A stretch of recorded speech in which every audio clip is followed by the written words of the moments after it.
this is Reverend Don Lewis coming to you from beautiful Florida. And today our question comes to us from Ma-G. And Ma-G has a question about the lustration video that was put up many weeks ago. And Ma-G noticed that the altar was set to the west. And Ma-G's question is whether there is a particular reason that the altar was placed in the west, or whether it's simply convenient to the location because it's where the fireplace is in the room.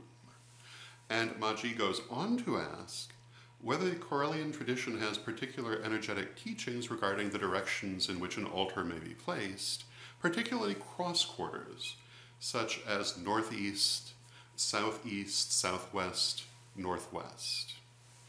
And my answer to this in order is, first, as far as I know, the reason the altar was placed to the west in that ceremony, which was held at Compassion League Temple, is in fact because it is convenient to the room. The way the room is built has a natural place for the altar at the mantelpiece in the west, and they use it accordingly, which I think is perfectly fine.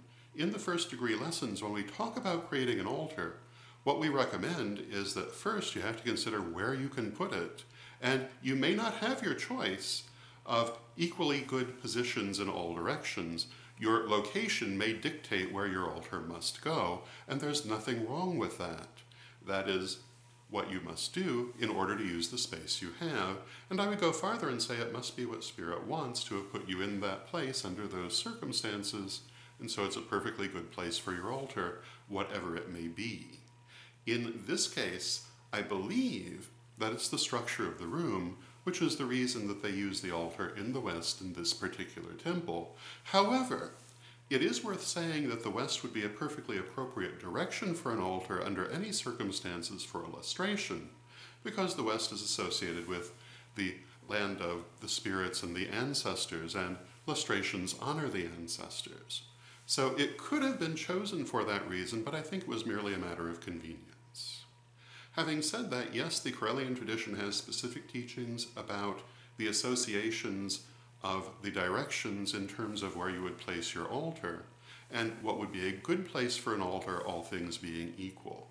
Again, you want to put it in the place that you have for it, and if there's only one place in your room that you can put an altar, it's the best place, obviously. But if you have your choice, each direction has its own associations.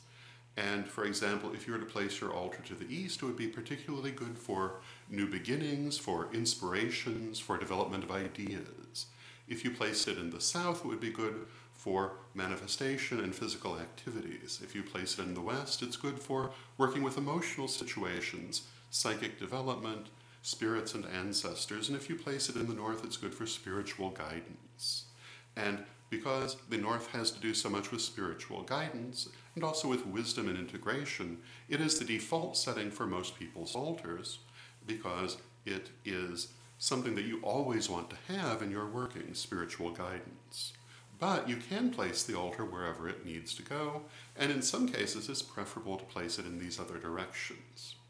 Now, if we start talking about cross quarters, such as northeast, what would be the energetic connotation there? Well, I would say it would be a cross between the energies of the north and the east, and the same around the circle. So, for example, if you were to place your altar in the northeast, I would think that the energies that it would naturally attract would be those of divine guidance, inspiration, and new ideas. And if you were to place it, for example, in the northwest, it would again have to do with divine inspiration, working with spirit guides, ancestors, emotions, and psychic development. So this is how I would see the different energies that you would get from different directions. And if you place your altar, for example, in the south, does that mean that you can only use it for working with physical things? Well, no. It just means it'll be particularly suitable for that.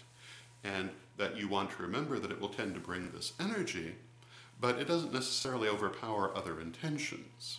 Whatever direction you place your altar in, you can use it for whatever you need to use it for. In the end, you raise and direct the energy yourself, and all of the other things are merely helping it to go in a certain direction. And as you focus that energy, you can send it where you need it to go.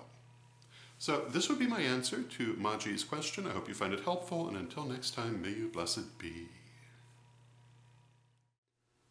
Reverend Don, super omnibus of incantations and invocations for all occasions.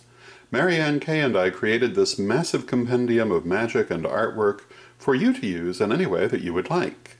There are literally hundreds of spells and hundreds of illustrations, which can be mixed and matched and used in many different ways. Check it out now at witchghoulstore.com.